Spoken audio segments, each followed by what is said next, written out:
हमारी संवेदना एक गरीब के लिए है, हमारी संवेदना नौजवान के लिए है, हमारी संवेदना बेटी और बहनों के लिए है, हमारी संवेदना अपने अन्नदाता किसानों के लिए है, हमारी संवेदना उन व्यापारियों और उद्यमियों के लिए है जो अपने यहां देश के विकास का खाका तैयार करते हैं और नौजवानों के लिए रोजगार और नौकरी की व्यवस्था करते हैं। हमारी संवेदना उस हर नागरिक के साथ है जो भारत को भारत माता के रूप में सम्मान देता है, भारत के महापुरुषों का सम्मान करता है, भारत की परंपरा और भारतीय संस्कृति के प्रति आदर का भाव रखता है। इन मूर्खों को यह भी नहीं पता कि आस्था के प्रतीकों को प्यार नहीं सम्मान दिया जाता है। सम्मान और आस्था चौराहे पर प्रदर्शन करने की वस्तु नहीं, आस्था अंतःकरण का विषय होता है, अंतःकरण का विषय होता है। आज चौराहे चौराहे पर जाकर के कितने कमजोर और कायर हैं, छोटे छोटे बच्चों को जिनके हाथों में कलम होनी चाहिए, जिनके हाथों में नोटबुक होनी चाहिए, जिनके हाथों में विज्ञान और गणित की पुस्तकें होनी चाहिए, उनके हाथों में आई लव मोहम्मद का पोस्टर देकर के, तख्तियां देकर के समाज में अराजकता पैदा करने का कार्य कुछ लोग कर रहे हैं। इनको यह भी नहीं मालूम कि उनकी जिंदगी तो बर्बाद है ही है, लेकिन इन बच्चों की भी जिंदगी को ये लोग बर्बाद करने पर उतारू हो रखे हैं।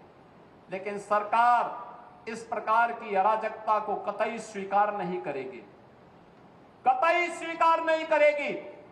और जिसने भी कानून को हाथ में लेने का प्रयास किया, जो भी राह चलते हुए राहगीर पर हमला करेगा, जो भी बेटी की सुरक्षा पे सेंध लगाने का कार्य करेगा और जो भी व्यापारिक प्रतिष्ठानों में आगजनी करने का दुस्साहस करेगा, जो भी पर्व और त्योहारों में उपद्रव करेगा, उसको हम पहले से इस बारे में कह देंगे कि उसको बिना मांगे जहन्नुम में जाने का टिकट हम काट करके दिला देंगे।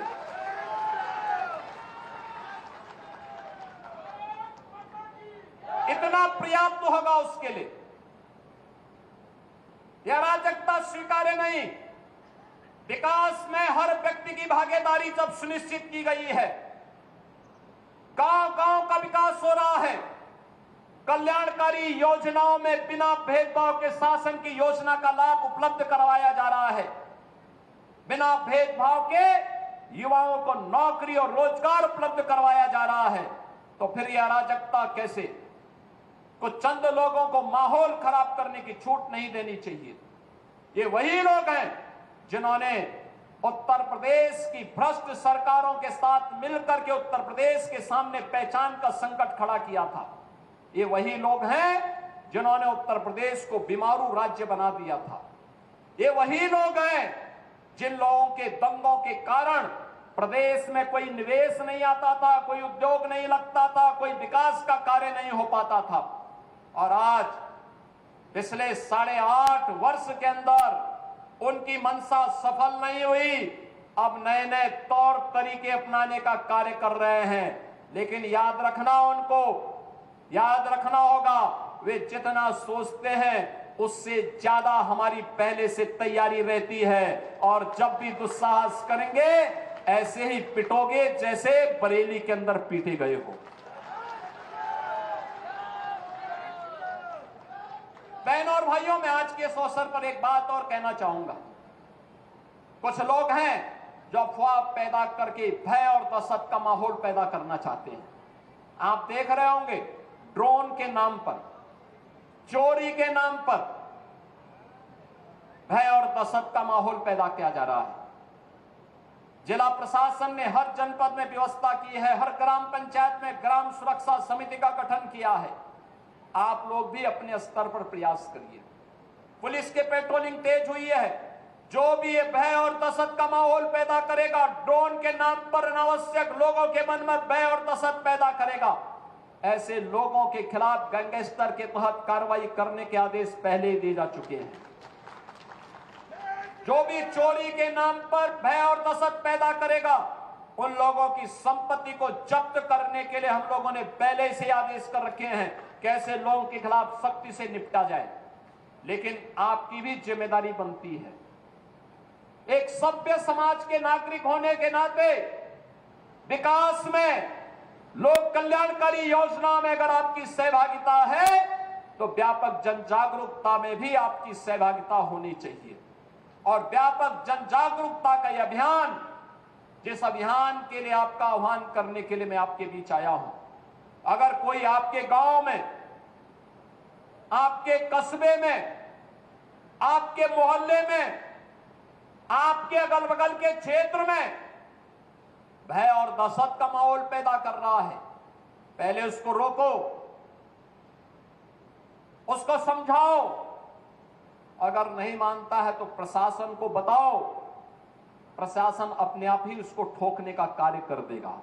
आपको उसमें चिंता करने की बात नहीं है। आप चुपचाप बताइए, बाकी का इलाज हम स्वयं कर लेंगे। हमें लव जिहाद और धर्मांतरण जैसी राष्ट्र विरोधी गतिविधियों के प्रति सतर्क रहना होगा। गौ तस्करी और गौ कसी करने वाले तत्वों के खिलाफ सतर्क रहना होगा। अगर कोई कहीं भूल से भी इस प्रकार की गतिविधियों में लिप्त है, उसकी सूचना ससमय आप पुलिस को और प्रशासन को उपलब्ध करवाइए। बाकी का इंतजाम हम स्वयं कर लेंगे। उनका क्या उपचार होना है, उपचार की व्यवस्था हम स्वयं कर लेंगे। बहनों और भाइयों, दूसरा है, हमारा उत्तर प्रदेश और हमारा बलरामपुर जनपद भी विकसित जनपद हो। प्रधानमंत्री जी ने देशवासियों के सामने शताब्दी संकल्प का एक विराट लक्ष्य रखा है। 2022 में इस देश ने अपनी आजादी के 75 वर्ष पूरे किए थे। अमृत महोत्सव का आयोजन पूरे देश के अंदर हुआ था, हर घर पे तिरंगा पहना था। शताब्दी महोत्सव 2047 जब ये देश अपनी आजादी के 100 वर्ष पूरा करेगा, कैसा भारत चाहिए, कैसा भारत हमें चाहिए, उस भारत के निर्माण के लिए, शताब्दी संकल्प के इस अभियान के साथ जुड़ने के लिए 2047 में हमें एक आत्मनिर्भर और विकसित भारत चाहिए। आत्मनिर्भर और विकसित भारत के लिए देश की सबसे बड़ी आबादी के राज्य उत्तर प्रदेश को आत्मनिर्भर और विकसित बनाना होगा। आत्मनिर्भर और विकसित उत्तर प्रदेश के लिए हमें बलरामपुर को भी आत्मनिर्भर और विकसित बनाना होगा। बलरामपुर भी आत्मनिर्भर और विकसित हो सके, इसके लिए हमारी सरकार ने तय किया, हर कमिश्नरी में एक विश्वविद्यालय होगा। आज देवीपाटन कमिश्नरी का विश्वविद्यालय बलरामपुर जनपद में एस्पिरेशनल डिस्ट्रिक्ट होने के नाते, आकांक्षात्मक जनपद होने के नाते विश्वविद्यालय का निर्माण आपके जनपद में हो चुका है। जहां भक्ति है हर शब्द में, कथाओं में छुपे हैं दिव्य रहस्य और ज्योतिष देता है जीवन को दिशा। धर्म से जुड़ी हर बातों को जानने के लिए हमारे चैनल स्तुति को सब्सक्राइब करें। चैनल पर जाने के लिए इस लिंक पर क्लिक करें।